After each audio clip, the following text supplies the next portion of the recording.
Have you ever worked at a late-night television station? Do you know the real rules that aren't written in the official operations manual? You don't?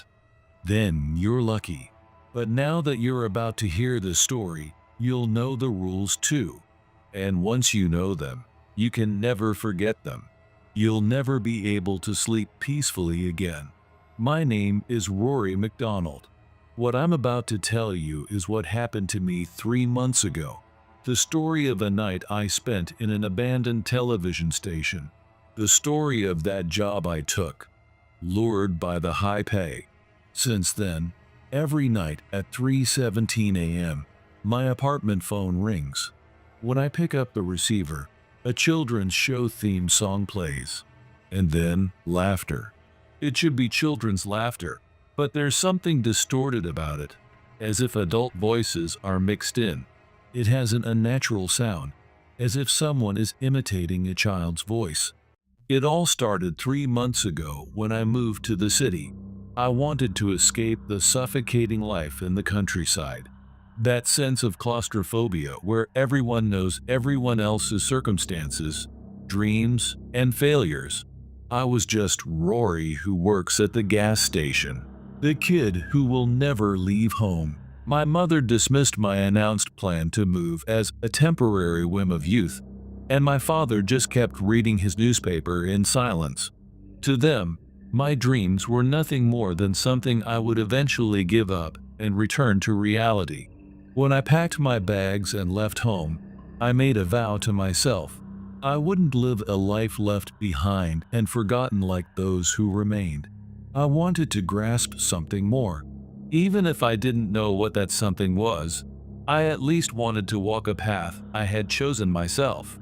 3 months later, I'm still sleeping on my friend Mike's couch. He was a saint of a man. He only charged me a small amount for utilities and food, but I could tell he was getting tired of my presence. Naturally, this room was cramped even for him alone. Add me and a pile of second-hand clothes crammed into the corner. When his girlfriend came over, I would retreat to the library or 24-hour fast food restaurants, so no one would feel awkward. He had a job, a girlfriend, a life. I only had a laptop and a list of rejection emails from every job I'd applied for. The list grew longer each day, and my confidence was being chipped away bit by bit. My morning routine was set. Cheap instant coffee, sipping that cardboard-tasting stuff while staring at job sites from the small kitchen table. In the silence after Mike left for work, only the sound of keyboard clicks echoed through the room. I applied for everything from office assistant to warehouse worker. It's a numbers game. Everyone said, keep applying, and eventually someone will bite. But reality was different. My resume was sucked into a black hole, and when replies came, they were always the same content. We found a more suitable candidate.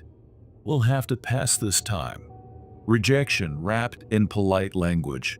But the bills kept piling up, and the meager savings I'd accumulated before moving were about to run out. Mike never said anything, but I had no intention of freeloading forever. Until I found a real job, I needed anything that would pay money. Pride was meaningless in the face of hunger.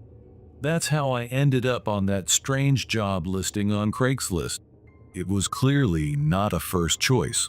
But when you're desperate, you don't have the luxury of being picky. I'd already done several odd jobs.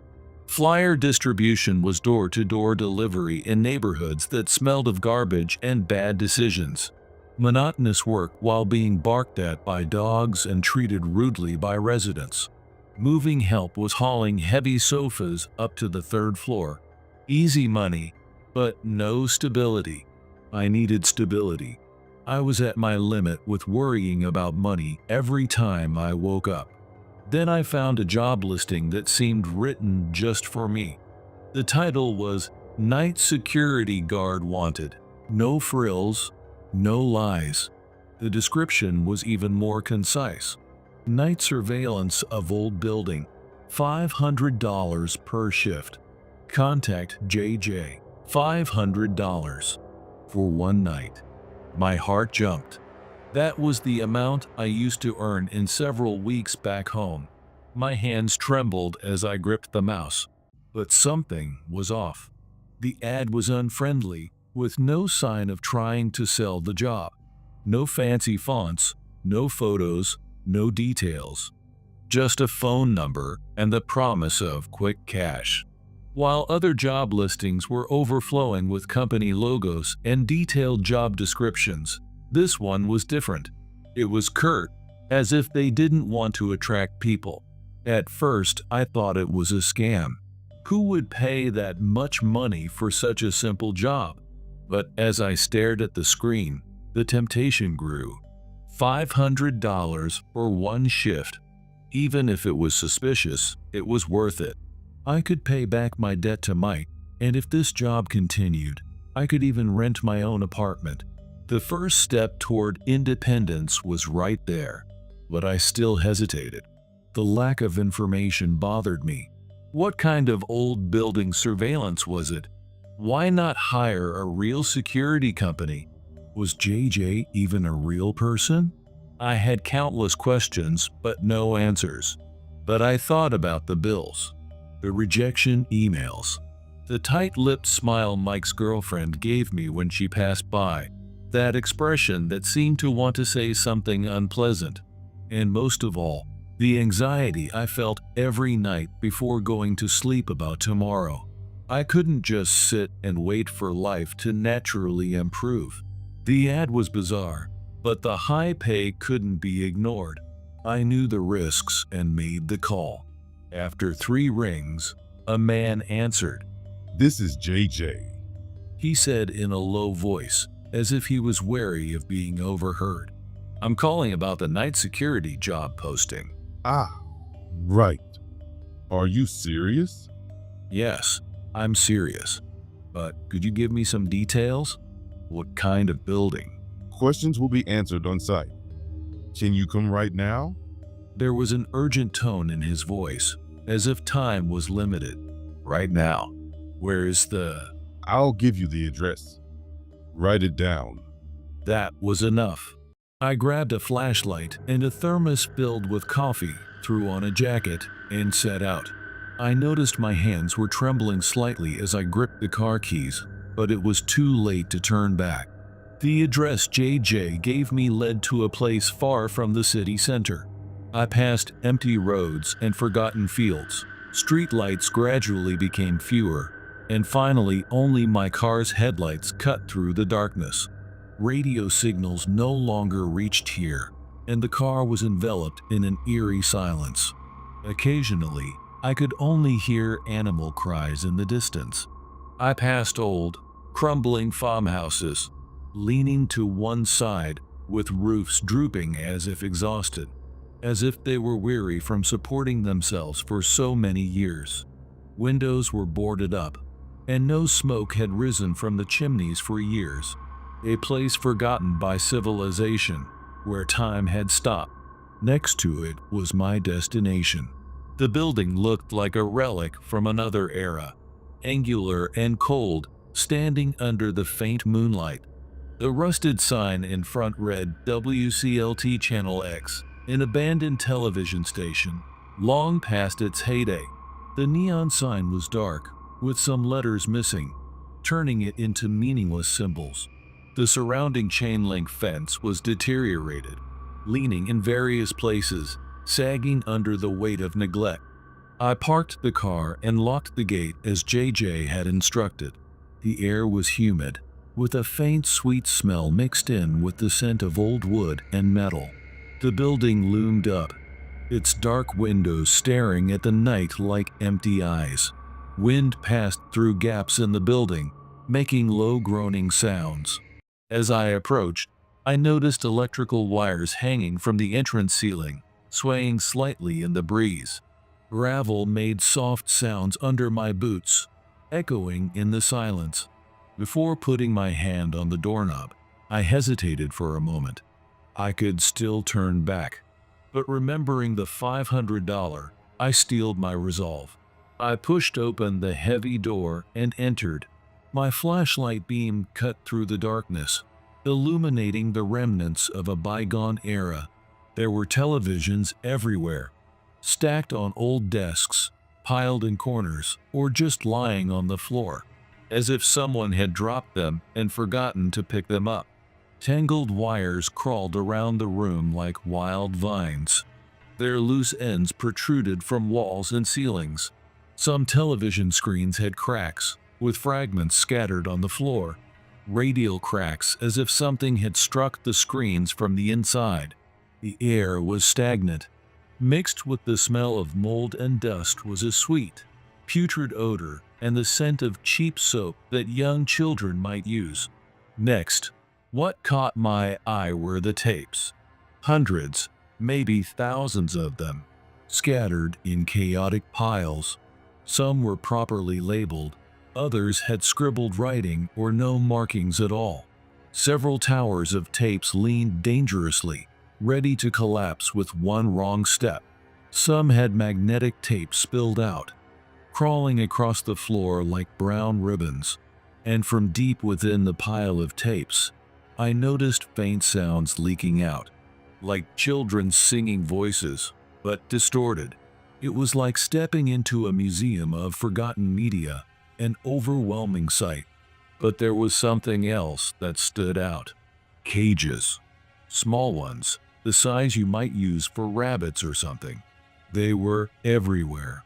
On desks, stacked against walls, even shoved under tables. Most were empty, but some still had tufts of fur or what looked like old straw bedding. And strangely, the doors of some cages were bent from the inside, as if whatever was inside had desperately tried to get out. Looking at them sent a chill down my spine. I couldn't explain why, but these cages filled me with inexplicable anxiety. Going deeper, my flashlight illuminated a tape placed on the desk in the center of the room. What made it stand out were the letters on the label. Written in thick black letters were 3 words: "Watch me first." Below that, my name, Rory. I stared at it, my pulse quickening. The logical part of me said this was part of the instructions. Some kind of orientation. A routine procedure for employers to convey necessary information to new hires. But another part of me felt uneasy. How did they know my name? Had I given it over the phone? My memory was getting hazy. Or had something been wrong from the beginning?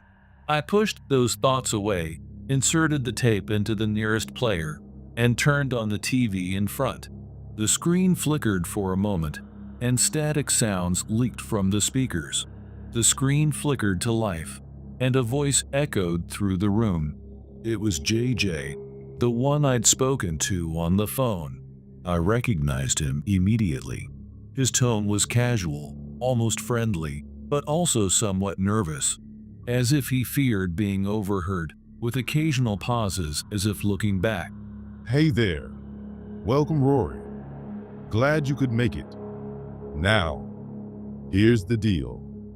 Your job is simple. Stay inside. Watch this place. And don't let anyone set foot in here until your shift is over. That's it. Don't go near places you shouldn't be snooping around.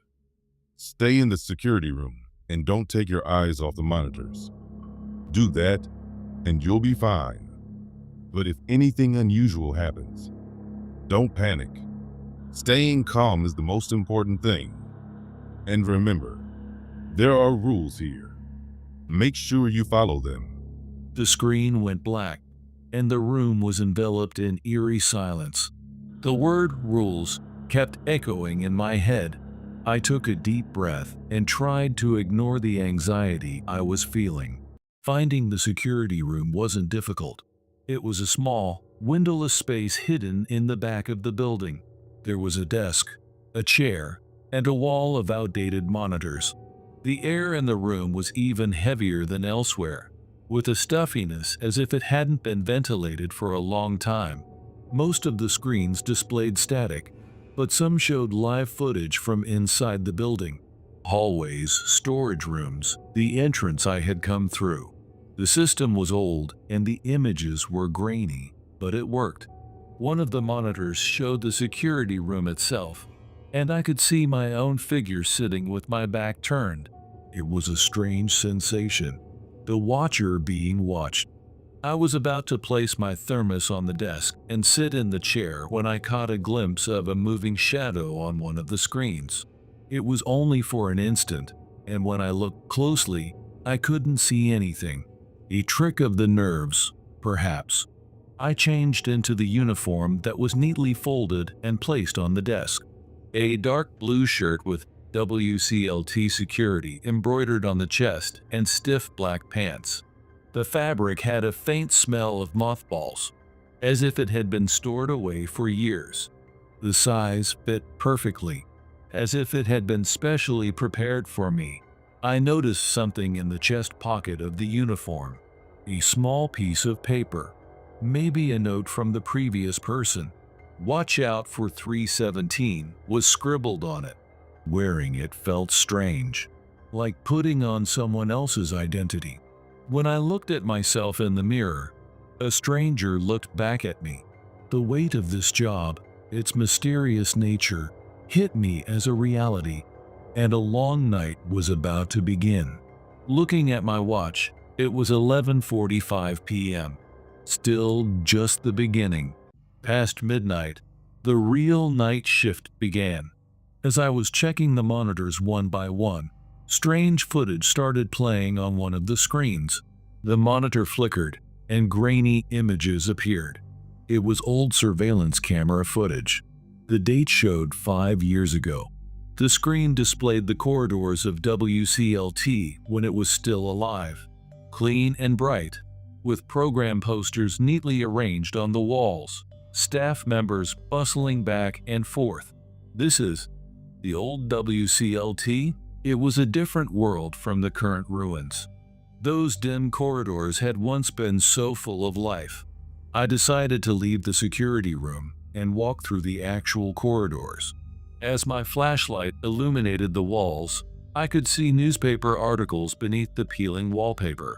WCLT achieves top ratings. Local community programs highly acclaimed. Children's show The Laughing Man set for national expansion. The photos in the articles showed smiling staff members.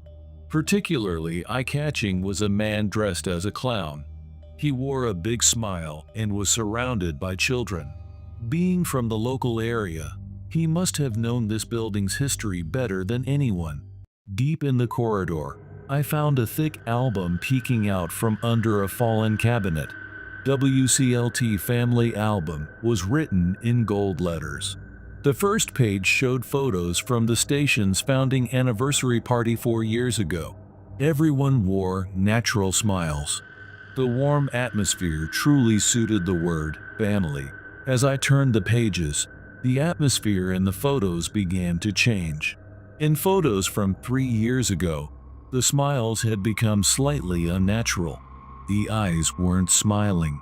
Particularly Larry Wilson the clown's smile appeared bigger than before, more artificial. Something had begun to change him. In photos from 2 years ago, everyone's smiles had become abnormally large.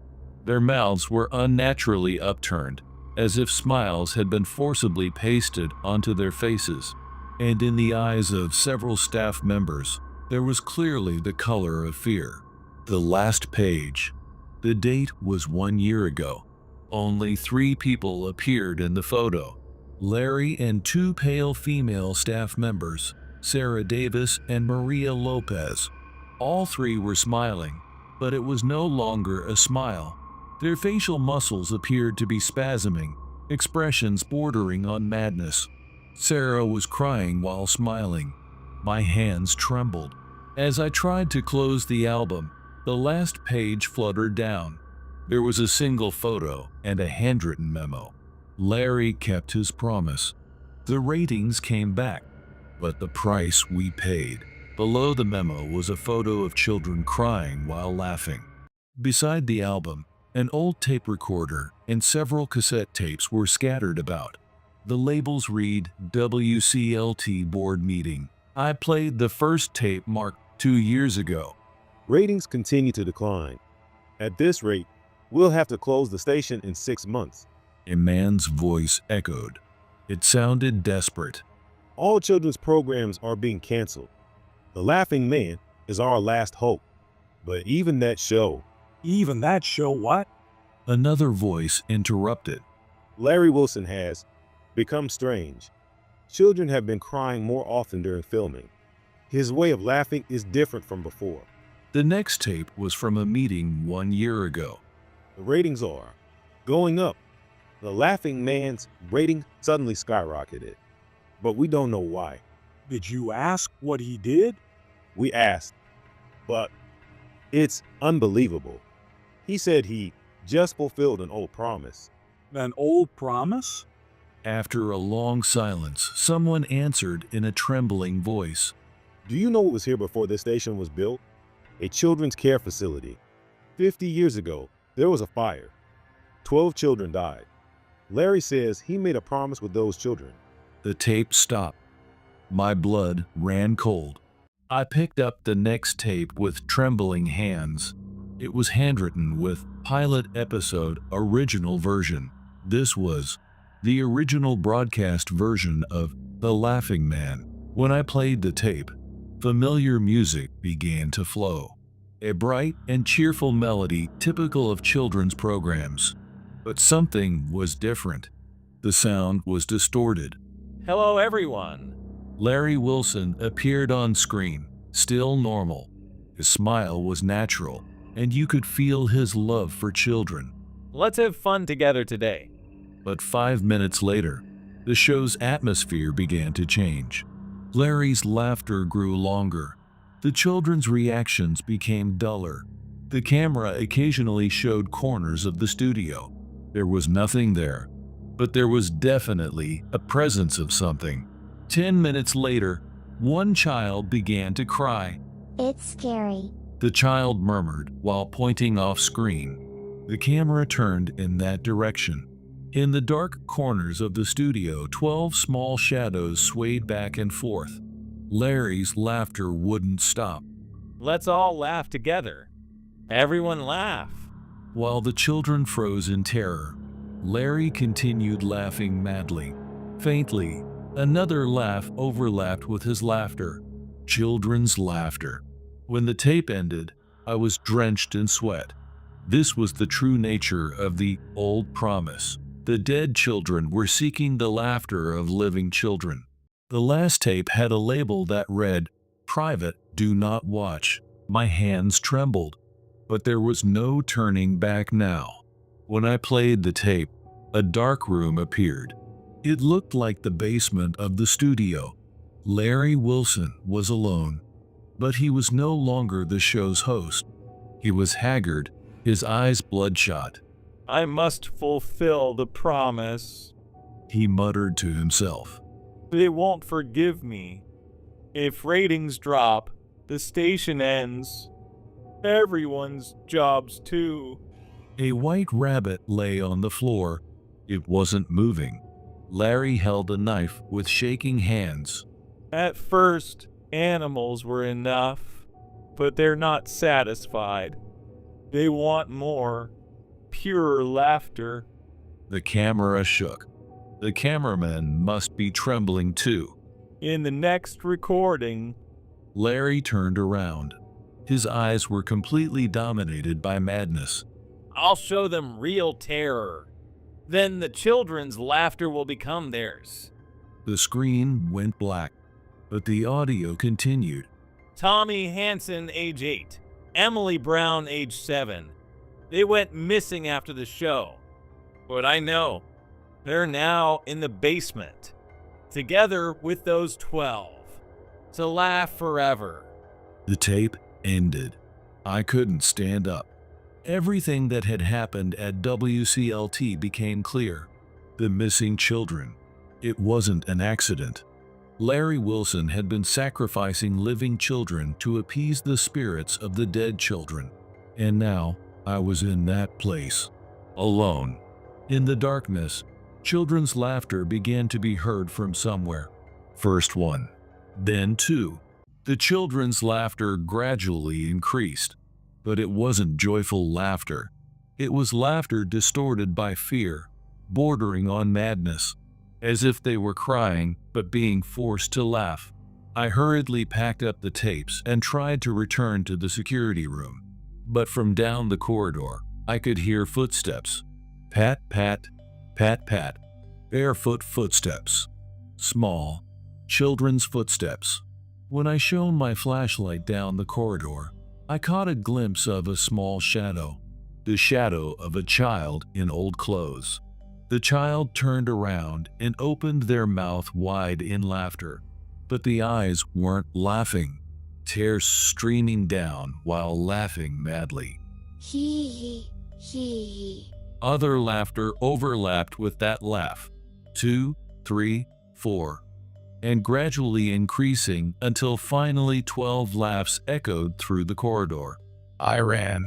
I burst through the security room door and locked it. But the laughter didn't stop. It came from beyond the walls, from the ceiling, from beneath the floor. Help us. Save us. Don't let him. The children's voices changed. The laughter suddenly turned to sobbing. He's coming. He's coming back. Text appeared on the monitor screen. The master returns. My hands wouldn't stop shaking. They were trying to warn me. The 12 children who died 50 years ago. And then it happened. Heavy boot footsteps echoed in the corridor. Adult footsteps. The children's crying suddenly fell silent. JJ had returned. The moment JJ stepped into the security office, my blood ran ice cold. His expression was unlike anything I had ever seen before. His usual friendly smile had vanished, replaced by a cold, calculating gaze that bore into me. Rory, I expected you to be here. JJ's voice was low and menacing. He walked toward the back of the security office as he continued. The children warned you, didn't they? But it's too late now. I tried to stand up, but my legs were shaking so badly I couldn't find the strength. The air around me grew heavy, and the presence of the children suddenly felt distant, as if they were being suppressed and forced into hiding. JJ, what's going on? My voice trembled. JJ placed his hand on a hidden panel in the wall. The fire that happened here 50 years ago wasn't an accident. The panel opened, revealing stairs leading underground. It was a necessary contract. He grabbed my wrist and began dragging me toward the stairs. I tried desperately to resist, but JJ's strength was inhuman. The flickering light from the monitors cast eerie shadows across his face. Larry Wilson was insane, but he had power. The ancient power that sleeps in this land. JJ continued speaking as we descended the stairs. He made me a proposal, a way to obtain eternity. My heart was pounding violently. You can't mean that, you. Yes, I delivered 12 children to him. JJ's eyes gleamed in the darkness. I was a young facility manager at the time.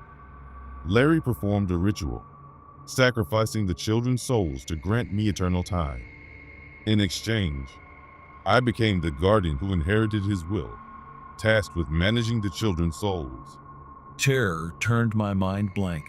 The true mastermind behind the tragedy from 50 years ago was standing before me, still in the same form. The children are bound by their contract with me. JJ spoke as if savoring my fear. They wish to escape, but it's impossible as long as the contract exists. And tonight, by adding you as the 13th soul, the contract will be complete. From below the stairs, I could faintly hear the children sobbing. They were crying for help.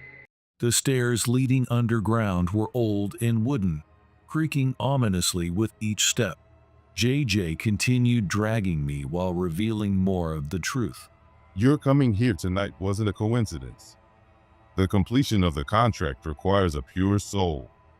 The children have been waiting for 50 years. The walls were damp with moisture, and the smell of mold assaulted my nostrils. I tried to resist by grabbing the handrail, but JJ mercilessly dragged me down. What the flashlight's beam revealed ahead was beyond imagination. JJ, please stop. I have a family. Family? JJ laughed mockingly as he opened the basement door. Your family doesn't even know you work here. No one will come looking for you. Perfect choice. The basement was large with a low ceiling, and covering the walls were photographs of children. 12 photographs, all of the children who died 50 years ago. But the children in the photos weren't smiling. They wore expressions filled with terror, as if they were frightened of something at the moment the photos were taken. Beautiful, isn't it? JJ gazed at the photographs lovingly as he pushed me toward the center of the room. They are the source of my power, and you will become the 13th source. In the center of the room stood an ancient stone altar, surrounded by strange symbols carved into the floor. On top of the altar lay a ritual knife and what appeared to be small bones scattered about. My legs froze with fear. At that moment, while JJ's attention was focused on the altar, the children's spirits appeared around me once again. They too had been waiting for a moment when JJ's power would weaken. Emily Brown's spirit whispered in my ear, Behind the altar. Hidden weapon. Hurry. JJ began opening an old leather-bound book in front of the altar. An eerie light emanated from its pages. Your turn has come, Rory. When JJ turned around, his eyes were glowing abnormally. Through this ritual, your soul will remain here forever and become my power. At that moment, I searched the place the children's spirits had indicated. There was a small hidden recess behind the altar, containing an old iron knife. It was probably hidden by a previous victim. "Why are you doing this?" I asked, trying to buy time while taking hold of the knife. Why? JJ continued preparing the ritual as he answered, To obtain an ageless body, infinite time, and above all, absolute power. The moment he raised the ritual knife, I slashed at his wrist with the hidden knife.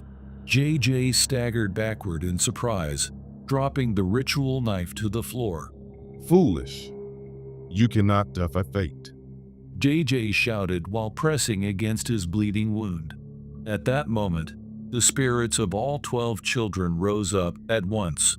Their forms appeared clearer than ever before, their faces etched with 50 years of anger and sorrow. But now, flames of vengeance burned in their eyes. The children's spirits began surrounding JJ. For the first time, JJ's expression changed to one of true terror. No. You should be under my control. The contract. But Tommy Hansen's spirit answered in a cold voice. The contract is broken. When new blood was spilled, we became free. The children's cold hands grasped JJ's body, pressing him against the altar. As JJ's screams echoed through the basement, his body gradually hardened like stone. Only his eyes remained alive, destined to taste eternal terror. I remained transfixed by this scene while understanding that vengeance had been completed. JJ's screams ceased, and the basement was enveloped in silence. His body had completely turned to stone, frozen forever with an expression twisted in terror. But only his eyes remained alive, moving desperately in despair. Emily Brown's spirit smiled at me. Thank you. Now we are free. I climbed the stairs from the basement on trembling legs, picked up my flashlight, and ran up from the basement. My heart was pounding violently, and I was nearly out of breath, but I couldn't stop. When I returned to the first floor, I noticed that the entire atmosphere of the building had changed dramatically. The oppressive, suffocating air had disappeared, as if something that had been trapped for a long time had been released. I grabbed my belongings from the security office and was about to leave the building when I heard a gentle voice behind me. I turned around to see all 12 children standing in the hallway. But this time, instead of hostility, I felt gratitude from them. Thank you. Tommy Hansen's voice echoed like wind. You saved us. The children's forms slowly faded as they were enveloped in light. They were smiling peacefully. For the first time in 50 years, they had found true peace. I hurried out of the WCLT building and jumped into my car. As I started the engine and looked in the rearview mirror, I saw the faces of the 12 children reflected in the building's windows for the last time. They were waving goodbye. As I drove away, I shed tears of relief. The terror had passed, and there was a sense of fulfillment that justice had been served. But at the same time, I understood that the experience of that night had changed me forever. 3 months have passed since then. I now work for a different security company, but only day shifts. The WCLT building has been completely closed since that night. Officially, it's due to structural safety issues, but I'm the only one who knows the real reason. JJ was processed as a missing person, but no one is seriously looking for him. Through that night's experience, I learned that invisible forces exist in this world. But at the same time, I also learned that justice always triumphs.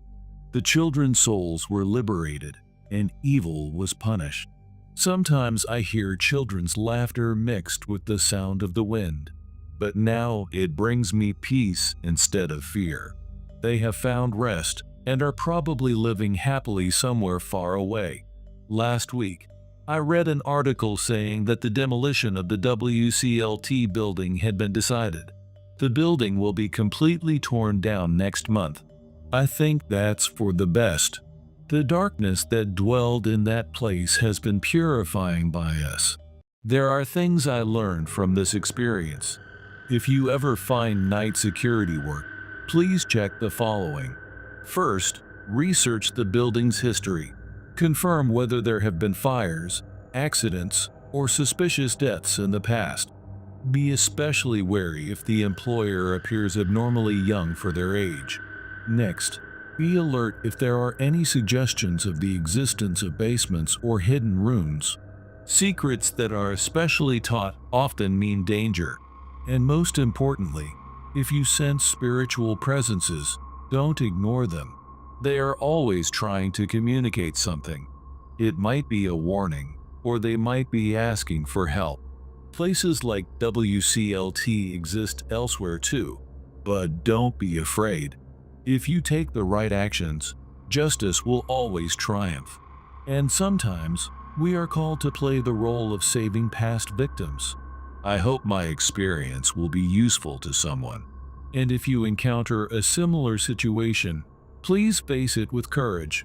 For those who stand against darkness, light will always shine through.